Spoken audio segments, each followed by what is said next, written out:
Tudo bem, pessoal? Hoje vamos começar mais um projeto que a gente vem desenvolvendo com o objetivo de informar as pessoas que estão estudando e também aumentar a gama aproveitando alguns assuntos contemporâneos como os que a gente está vivenciando hoje. Hoje a gente vai começar a conversar com vocês sobre o projeto A Copa do Mundo da Rússia 2018, além do futebol. E o tema de hoje vai ser a regionalização do espaço mundial. Como foi construído esse trabalho? Qual o objetivo dele? Esse trabalho ele foi construído principalmente lá na Escola Santa Teresa, com as turmas de sétimo, oitavo, primeiro e segundo ano do ensino médio. E ele tem por objetivo trabalhar as diversas culturas que estão fazendo parte dos maiores eventos que nós vivenciamos. Qual é o grande intuito desses? É estudar os 32 países e poder levar para o nosso aluno é, informações para desenvolver o conhecimento deles, aproveitando esse link do futebol, do álbum da figurinha, esse que virou uma grande febre entre os nossos alunos. Para a gente entender isso aí, a gente desenvolveu um trabalho onde eles desenvolveram uma montagem junto a assuntos pontuais. O que a gente vai hoje no primeiro vídeo sobre o projeto a Copa do Mundo da Rússia 2018, além do futebol, o primeiro vídeo vai ser relacionado à regionalização do espaço mundial. Para isso, é importante que a gente compreenda alguns fatos que auxiliaram para a regionalização do espaço mundial. O primeiro deles é a Primeira Guerra Mundial, o segundo deles, a Segunda Guerra Mundial, o terceiro, a Guerra Fria, e o quarto, o período pós-Guerra Fria, que é o que a gente se vivencia na atualidade. Primeiro, no primeiro momento, esse fato relacionado à Primeira Guerra Mundial, que ocorreu lá no início do século XX, 1914 1919, qual foi o grande fato histórico? O conflito deflagrado pelo choque, principalmente imperialista, e esse choque relacionado ao investimento do capital no estrangeiro. E ele fortaleceu algumas ações. Entre eles, o principal é os países imperialistas buscaram colonizar uma vasta região, tanto na África quanto na Ásia, e juntaram suas ações baseadas no quê?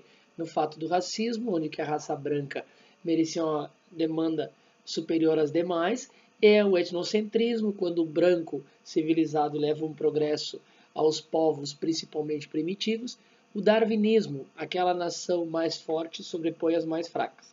Esse foi o ponto-chave lá da Primeira Guerra Mundial, onde a gente teve dois grupos que procuraram se deconfrontar. De um lado, só a Tríplice Entente, que tinha Inglaterra, França e Rússia.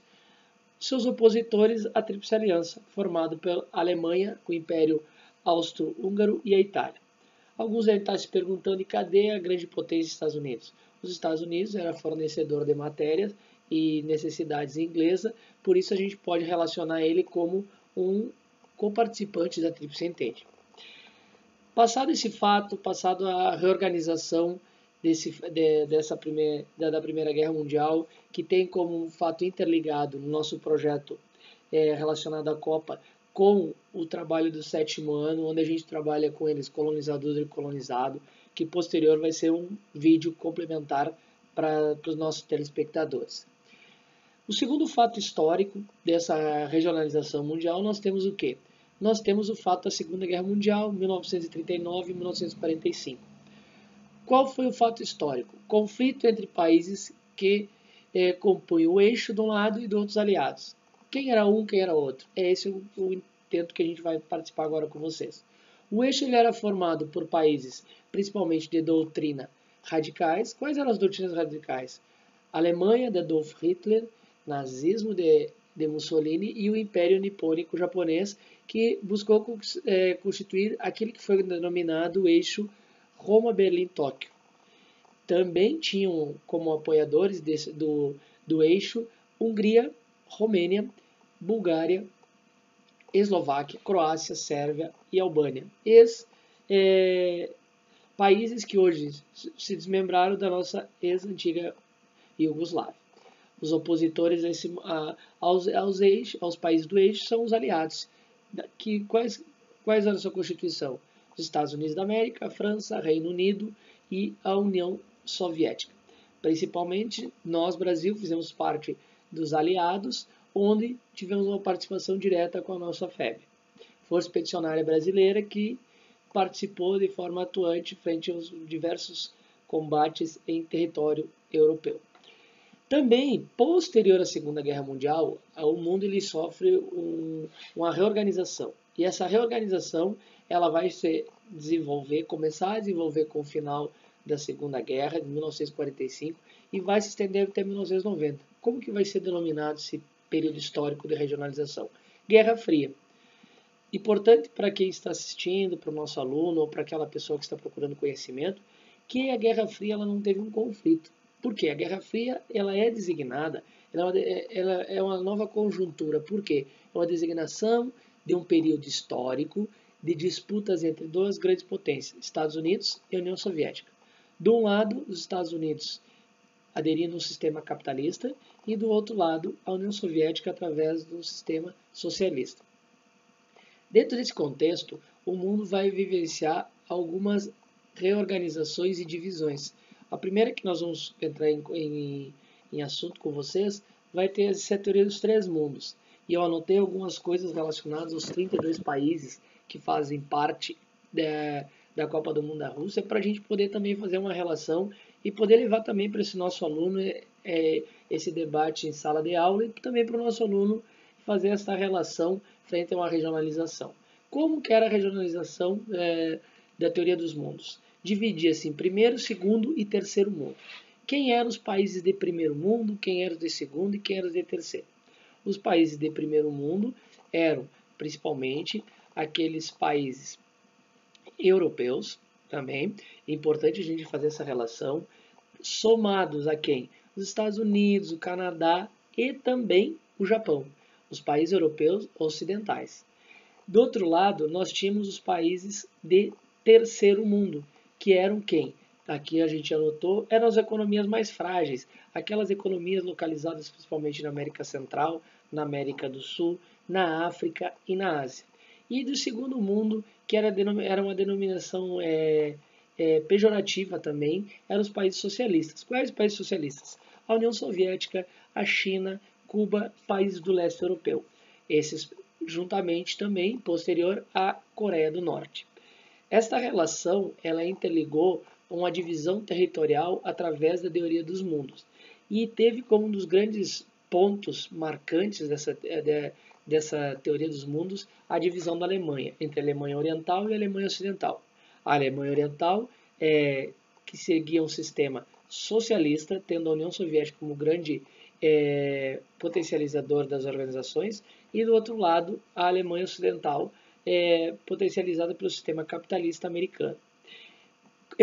Tendo em vista que várias pessoas migravam do lado oriental para o lado ocidental, por volta de 1961 foi construído um obstáculo, um muro que ficou denominado Muro de Berlim, separando a cidade em duas áreas de interesse. De um lado capitalista, a Alemanha Ocidental, do outro lado a Alemanha Oriental, potencializado pelo mundo socialista. Dentro dessas relações, é importante a gente compreender, e aqui eu tenho algumas anotações que relacionadas à Copa do Mundo, que pode ser muito bem trabalhado com o nosso aluno, que nós teríamos 14 países de primeiro mundo, nós teríamos 2 países de segundo mundo na Copa, que são a Polônia e a Rússia, que é uma ex-república da União Soviética, e também teríamos 16 países de terceiro mundo. Lembrando que países de primeiro mundo seriam países da Europa Ocidental, Estados Unidos, Canadá e Japão, e países de terceiro mundo seriam os países localizados na América Central, na América do Sul, na África e na Ásia. E os países de segundo mundo, os países que teriam a sua influência socialista dentro da sua organização. Com o fim da Guerra Fria, nós vamos ter o período denominado pós-Guerra Fria. Esse período ele vai ter vai ser utilizado a teoria da polarização. E a teoria da polarização, o que ela traz para a gente?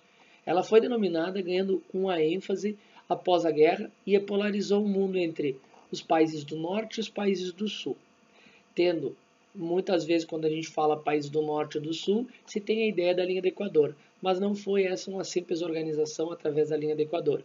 E sim porque os países do norte eram aqueles localizados no hemisfério norte, mas, e aqui eu anotei, que eram denominados países ricos. Também faziam parte desse grupo o Japão, Austrália e a Nova Zelândia. É importante a gente fazer essa relação, porque que Austrália e Nova Zelândia, países localizados no hemisfério sul. Em contrapartida, os países do sul eram aqueles localizados no hemisfério sul, o México, os países da América Central, África e Ásia, e eram denominados os países pobres. Essa denominação ela foi utilizada no início desse período pós-Guerra Fria, que ela não perdurou por muito tempo. Posterior a ele, nós vamos ter uma nova redistribuição, e é importante a gente fazer essa relação que no período pós-Guerra Fria, na teoria da polarização, nós teríamos 14 países do norte, 16 países do norte, melhor dizendo, e 16 países do sul nesta organização, se nós fôssemos dividir os 32 países da Copa da Rússia. Importante porque para aí o aluno também pode ser feito atividades, exercícios que vão interligar esses fatores e já aproveita para um conhecimento geopolítico da relação da Copa do Mundo. E a terceira, que é a classificação comumente usada nas aulas de geografia, é a teoria da divisão através do nível de desenvolvimento.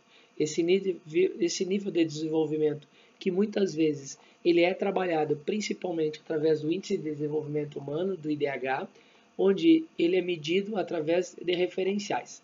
E aí nós teríamos os países desenvolvidos, os subdesenvolvidos e os emergentes. Quem são eles e como eles se classificam? Essa é a dúvida que geralmente acontece. Os países desenvolvidos, e aqui eu coloquei, são países que estão com IDH entre 0 e 801. Lembrando que o IDH ele vai de 0 até 1 numa escala. Aqueles que estão na casa de 0 a 800 até 1 são países considerados desenvolvidos. E nós teríamos, dentro dessa análise, os países envolvidos da Copa seriam Portugal, Espanha, França, Austrália, Dinamarca, Inglaterra, Polônia, Japão, Islândia, Alemanha, Suíça, Bélgica e Suécia.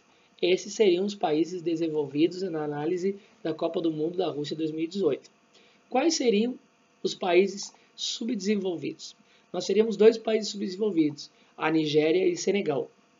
Por que classificá-los eles como os países subdesenvolvidos? Porque os países subdesenvolvidos são aqueles países que têm um IDH inferior a 0,555, localizados em sua grande maioria nas periferias do mundo, principalmente no continente africano. Naqueles lugares onde tu tem, lembrando que o IDH ele mede educação, renda e saúde. São países que têm indicadores relacionados a esses três fatores de uma forma que não proporcionam uma qualidade de vida tão necessária frente a todas as pessoas. E também teríamos 15 países emergentes. Quais seriam os países emergentes? Os países emergentes seriam Colômbia, Tunísia, Panamá, México, Sérvia, Costa Rica, Brasil, Rússia, Arábia Saudita, Egito, Uruguai, Marrocos, Irã, Peru, Argentina.